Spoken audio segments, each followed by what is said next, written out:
Dans la première épître de Jean, nous lisons au chapitre 3,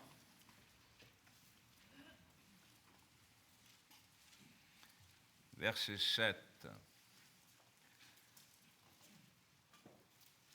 Première épître de Jean, chapitre 3, verset 7. Petits enfants, que personne ne vous séduise. Celui qui pratique la justice est juste, comme lui-même est juste. Celui qui pratique le péché est du diable, car le diable pêche dès le commencement. Et je retiens ces dernières paroles pour notre méditation. Le Fils de Dieu a paru afin de détruire les œuvres du diable. Le diable n'est jamais en repos. Ce qui me fait dire cela, il suffit de regarder ce qui se passe, pas seulement autour de nous, mais même dans notre propre vie. La parole de Dieu lui donne un qualificatif qui lui sied à merveille, c'est l'accusateur. Il passe son temps à accuser, et celui-ci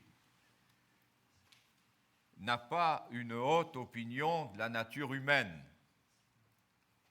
Dès le commencement, il a réussi à la séduire. Dès le commencement, il a trouvé le chemin du cœur humain pour mettre fin aux bonnes choses. Et quel que soit notre âge, la nature humaine, il la connaît certainement mieux que n'importe quel être humain, mais béni soit Dieu, Jésus est au-dessus de lui. Et Jésus est venu pour le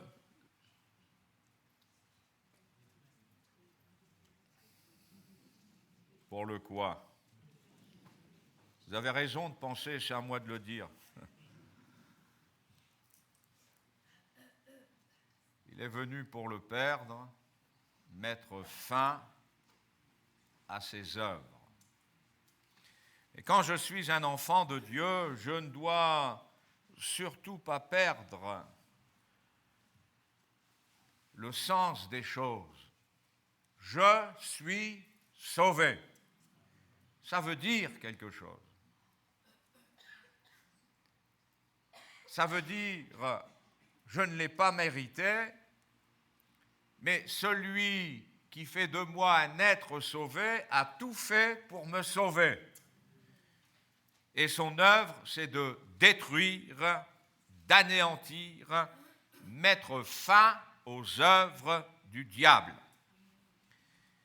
Je prêche Jésus et Jésus crucifié. Mais nous, chrétiens, nous avons besoin de savoir en qui nous croyons, et celui en qui nous croyons nous garantit un salut éternel. Et il nous faut aussi nous rappeler que le diable n'a aucune bonne opinion, non seulement de l'être humain, et il considère celui qui est en Christ comme un être humain avec ses faiblesses, avec quelqu'un qu'on peut séduire, quelqu'un qu'on peut condamner par l'accusation. Un jour, Dieu a parlé avec Satan, donc le diable. Et il a parlé d'un homme, Job, qui avait une bonne réputation, et cette bonne réputation, c'est Dieu lui-même qui la donne, ce n'est pas un autre homme.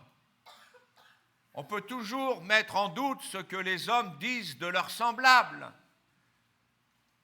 mais ce que Dieu dit d'un homme. Et quand il parle de Job, c'est un homme droit, intègre.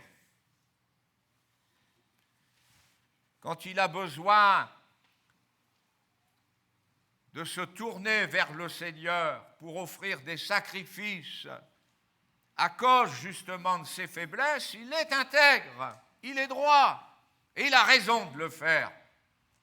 Mais ce que le diable pense de cet homme qui est droit, de cet homme qui est dans sa vie, je dirais, de disciple de Dieu, de véritable croyant, et on ne peut pas dire de la première alliance, parce qu'il existait bien avant que le Seigneur établisse cette alliance. Eh bien, le diable montre l'opinion qu'il a de l'être humain. Et que dit-il de l'être humain?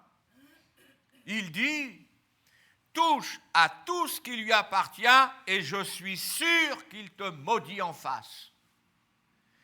Il ne le dit pas seulement de l'être humain qui s'oppose à Dieu, qui ne vit pas cette communion avec Dieu. Il dit cela lorsque Dieu lui présente un être humain qui vit dans la justice de Dieu, avec Dieu, dans les voies de Dieu, Job. Voilà l'opinion qu'il a de ceux qui ont une véritable communion avec le Seigneur. Touche à tout ce qui lui appartient et je suis sûr qu'il te maudit en face.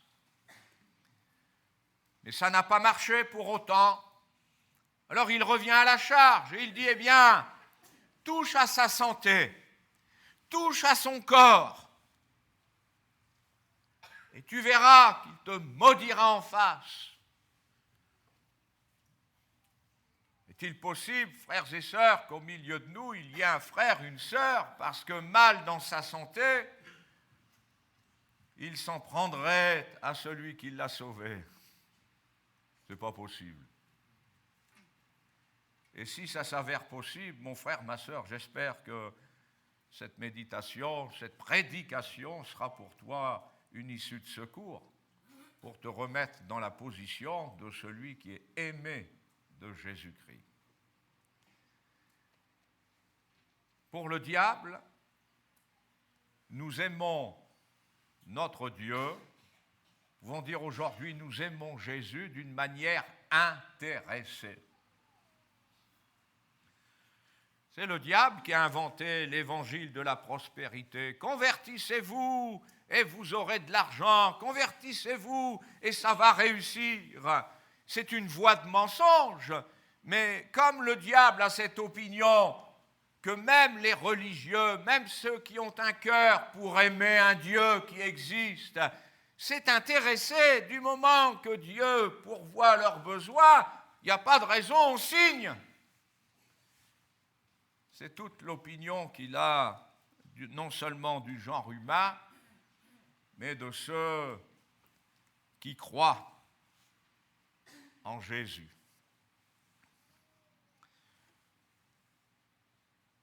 C'est Jésus qui a prononcé ces paroles, que le diable est un menteur et qu'il est le père du mensonge. Et moi je dis Amen. C'est pas beau de dire Amen au mensonge, mais à ce que Jésus a dit, c'est vrai. Et ce que le diable peut dire de ma vie, qui est en Jésus-Christ, comme celle de Job, intègre et droit devant Dieu et devant les hommes, ça ne m'ébranle pas, parce que je dirais, comme tant d'autres l'ont dit avant moi, je sais en qui j'ai cru. Je sais en qui j'ai cru. Mais quel camouflet pour l'adversaire de notre âme. Et c'est pour cela qu'il ne lâchera jamais. Il ne supporte pas sa défaite. Quand Paul écrit aux Éphésiens, au chapitre 2 et au verset 1er, il dit « Vous étiez morts par vos offenses et par vos péchés, dans lesquels vous marchiez autrefois, selon le train de ce monde, selon le prince de la puissance de l'air, de l'esprit qui agit maintenant dans les fils de la rébellion. Nous tous aussi, nous étions de leur nombre et nous vivions autrefois selon les convoitises de notre chair, accomplissant les volontés de la chair et de nos pensées, et nous étions par nature des enfants de colère comme les autres. Ah ça lui plaît pas. Mais c'était avant ça. Ce que nous venons de lire explique ce passage lu précédemment quand il nous est dit que celui qui est né de Dieu ne pratique plus le péché.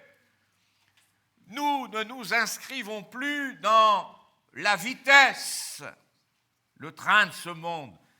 Hein? On aurait même pu dire le TGV de ce monde. Vous vous rendez compte, à l'allure où ça va, mais tout le monde suit. Toutes les classes sociales suivent toutes ces modes, toutes ces choses qui honorent le diable. Elles n'honorent pas la vie dans la sainteté, mais elles honorent le diable. Ils sont dans cette vitesse qui nous prend, qui nous happe, et on se laisse aller. Il y a de l'ivresse aussi. Et puis, il y a cet invisible. Mais il est là, le prince de la puissance de l'air. Il n'a pas besoin de frapper à la porte pour qu'on lui ouvre. Il traverse les murs, il passe par les ondes. Il est là, dans les maisons, même les maisons les mieux sécurisées, avec les meilleures alarmes. Il entre quand il veut. C'est le prince de la puissance de l'air. Mais oui. Et que fait-il? Il s'emploie à nourrir cette nature qui est une nature d'enfant de colère. Mais nous ne sommes plus comme cela. Nous ne sommes plus du diable. Mes frères et sœurs, si je suis en Christ, mais je ne suis plus comme les autres. Les autres, je ne les juge même pas. Les autres, c'est les autres. Et moi, c'est moi. Et moi, j'ai entendu la voix de Dieu qui s'est exprimée par Jésus. Et quand Jésus est venu dans ma vie, il a jugé le péché et il a fait de moi une nouvelle créature. Certes, cette créature a besoin d'évoluer, de grandir, de faire des progrès, de rester dans cette communion, de partager le pardon de Dieu sans cesse, la grâce et la joie de mon salut. Et puis, celui qui pense le contraire, il dit de moi que je suis intéressé, il dit de moi, touche à sa santé, nanana. Non, Seigneur, ma vie est à toi.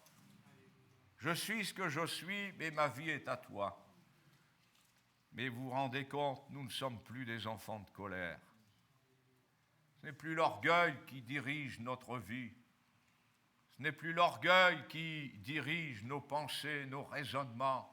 C'est plus le mensonge, c'est plus cette vie en douce, ces choses que je fais dans les ténèbres, par derrière la vérité. Non, je ne veux plus de cela, je ne peux pas, c'est impossible.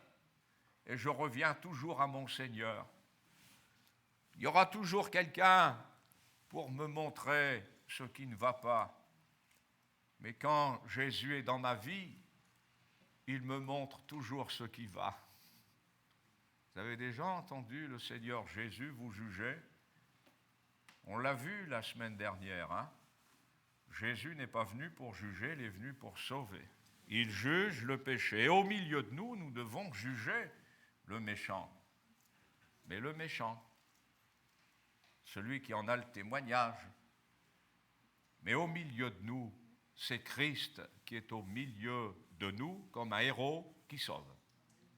Il est là pour manifester l'ouvrage le sien. Et c'est pour cela qu'il nous est dit, si nous avions poursuivi notre lecture, nous sommes l'ouvrage de Jésus. Et un ouvrage, ça se travaille, ça se retravaille. Et parfois, il faut faire comme le potier. Allez, on refait un tour. Et encore, parce qu'il faut affiner ce qui est en train de se faire. Mais c'est l'ouvrage de Jésus. Vous Voilà pourquoi nous ne sommes plus les pratiquants comme tous ceux qui pratiquent à la vitesse du monde, mais nous pratiquons la justice qui s'obtient seulement par le moyen de la foi. Béni soit notre Dieu. Dans l'Évangile selon Jean, chapitre 16, nous avons ces paroles. Verset 32, « Voici l'heure vient », ce sont des paroles de Jésus, « et elle est déjà venue où vous serez dispersés chacun de son côté et où vous me laisserez seul. Mais je ne suis pas seul, car le Père est avec moi. Vous ai dit ces choses afin que vous ayez la paix en moi. Vous aurez des tribulations dans le monde, mais prenez courage, j'ai vaincu le monde. » Non, mais ça, le diable, c'est insupportable pour lui. Mais le Sauveur, il a tout fait pour l'empêcher d'être. Dès que Jésus est sorti de ce désert rempli du Saint-Esprit, il a essayé de mettre fin à un commencement, mais il n'a pas pu le faire. Parce que Jésus a dit, « Voici, je viens, me voici. » Il est entré dans le monde, il s'est fait pauvre, il s'est abaissé, parce qu'il veut mettre dans notre vie, sa puissance, sa victoire, pour contrer celui qui pense mal de nous et qui croit avoir raison en pensant mal de nous ou en disant du mal. Ces paroles de Jésus, moi je les relis souvent, font partie de ces paroles que j'aime par-dessus tout. Nous avons notre Seigneur Jésus-Christ qui sait qu'il va être trahi, il va être abandonné, laissé de côté. Notre Seigneur Jésus-Christ qui va dire à ceux qui vont lui faire ce mal, parce que ça fait partie des souffrances de Jésus d'avoir été abandonné par ses disciples. Et il leur dit, vous allez me laisser seul. Mais, frères et sœurs, retenons cette leçon de Jésus qui, se retrouvant tout seul, va dire, mais je ne suis pas seul en fait. Parce que quand on a le Seigneur dans notre vie, nous ne sommes jamais seuls. On peut nous abandonner, on peut nous mépriser, nous sommes avec celui avec qui nous formons la majorité. Seul avec lui. Et ce qui est formidable, c'est que Jésus ne dit pas encore ces paroles pour les culpabiliser, mais pour les déculpabiliser. Moi, je regrette, frères et sœurs, mais ce que ses disciples ont fait, c'est pas bien. C'est pas bien.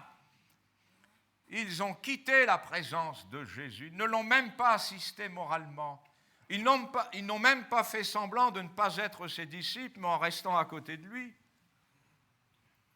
Ils l'ont laissé, c'est pas bien. Personne ne peut dire que c'est bien. Même ceux qui sont dans cet élan de dire mais c'était trop fort pour eux, c'était insupportable pour leur nature. Mais peu importe les raisons. Nous trouvons toujours de bonnes raisons pour justifier ce qui n'est pas justifiable. Il y a toujours de bonnes raisons pour dire que, voilà, circonstances atténuantes. Mais la réalité est qu'ils l'ont laissé, c'est tout. Mais quel sauveur nous avons. Je vous ai dit ces choses pas pour vous faire culpabiliser, parce que je vais vous déculpabiliser maintenant. Je vous ai dit ces choses afin que vous ayez la paix en moi. Vous imaginez ?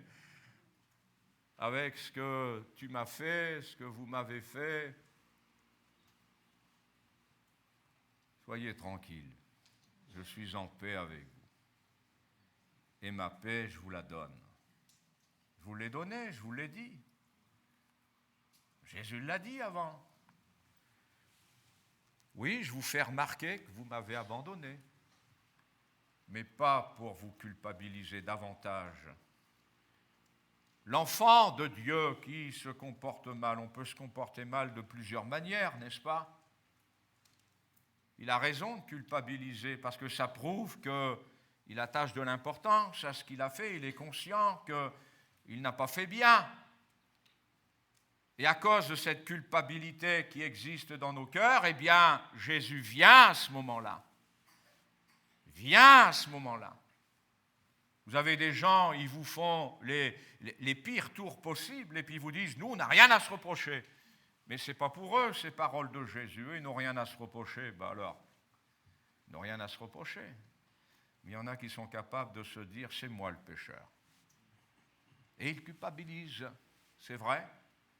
Et puis vous avez à ce moment-là la grâce qui intervient. Parce que la grâce, c'est pas pour ceux qui ne se sentent pas coupables. Hein. Nous, on n'a rien à se reprocher. La grâce, c'est pas pour eux. Ils n'ont pas besoin de la grâce. On est d'accord. Soyons simples et clairs. Mais la grâce, c'est pour ceux qui, justement, ben oui, j'aurais pas dû. Eh bien, Jésus, il dit, sois en paix. Jésus enlève la culpabilité. Ça s'appelle la réconciliation. Ça s'appelle la grâce qui est en action dans ma vie. Et ça ne plaît pas au diable. Le diable, il préfère avoir affaire à ceux qui, ben non, moi, je suis en paix. Je me souviens de ces personnes, et avec un chef à leur tête, ils avaient fait du mal à un pasteur, mais vraiment du mal, pour le faire partir. Eh bien, quelqu'un de sensé dans l'assemblée s'est adressé à ce groupe et à cette personne en tête en lui disant « Mais vous n'avez pas la crainte de Dieu ?» Et cette personne a répondu « Mais si on avait fait mal, il nous serait arrivé malheur, tout va bien chez nous. » Mais ça, c'est le diable qui connaît la nature humaine. Cette nature humaine qui peut facilement se justifier et puis régler sa conscience avec d'autres paramètres. Mais le Sauveur n'est pas venu pour eux. Eux, ils donnent raison au diable. Mais nous ne voulons pas donner raison au diable. Il accuse. Qui l'accuse? D'ailleurs, quand le diable accuse, c'est certainement parce qu'il y a une belle grâce pour chacun d'entre nous. Si on se sent accusé, si l'on est repris, c'est parce que Jésus n'est pas loin. C'est parce qu'il bouge, ça ne lui plaît pas. Il peut même nous empêcher de dormir. Mais Jésus n'est pas loin. Dans le chapitre 14 de l'Évangile selon Jean, et au verset 27, « Je vous laisse la paix, je vous donne ma paix, je ne vous donne pas comme le monde donne. Que votre cœur ne se trouble point et ne s'alarme point. » Mais quand Jésus dit « Je vous laisse la paix, je vous donne ma paix », ça, c'est facile à comprendre. Mais plaçons-le dans le contexte. Pourquoi Jésus dit que votre cœur ne se trouble point et ne s'alarme point? Pourquoi rajouter ces paroles? Elles m'auraient suffi, ces paroles. Je ne vous donne pas comme le monde donne. Ce n'est pas la même paix. Eh bien, parce qu'il y a des enfants de Dieu, ils possèdent la paix du Seigneur. La paix du Seigneur est pour eux, malgré les accusations, malgré la culpabilité qu'ils cultivent, hélas, trop dans leur vie, que nous culpabilisions pour nous ramener à la grâce, alléluia, et nous faire aller pour exalter le Sauveur, oui, alléluia, mais pour nous faire descendre et toujours descendre plus profondément et se sentir toujours condamné, non. Et vous avez des enfants de Dieu, ces paroles sont pour eux, je vous donne la paix, je vous la laisse, je ne pars pas avec, je ne suis pas parti avec, je ne partirai pas avec, elle est à vous.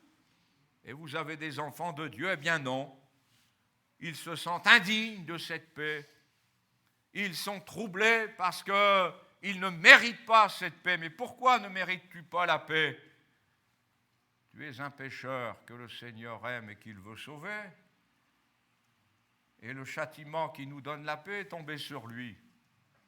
Donc cette paix t'est réservée à toi qui peux s'approcher de Jésus pour être pardonné. Mais toi, enfant de Dieu, cette paix, tu l'as. Le Seigneur te la donne.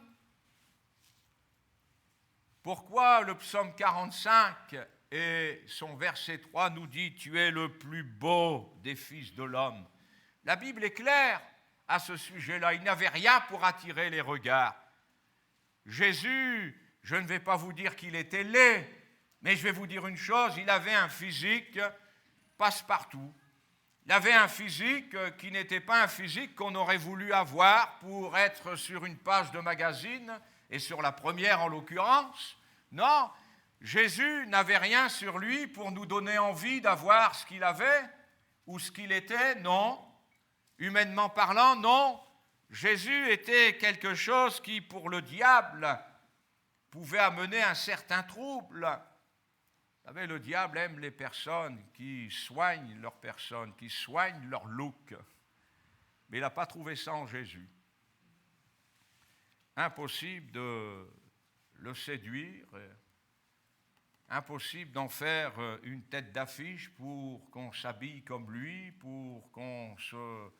Remarquez, si on faisait comme Jésus était, il n'y aurait personne de tatoué.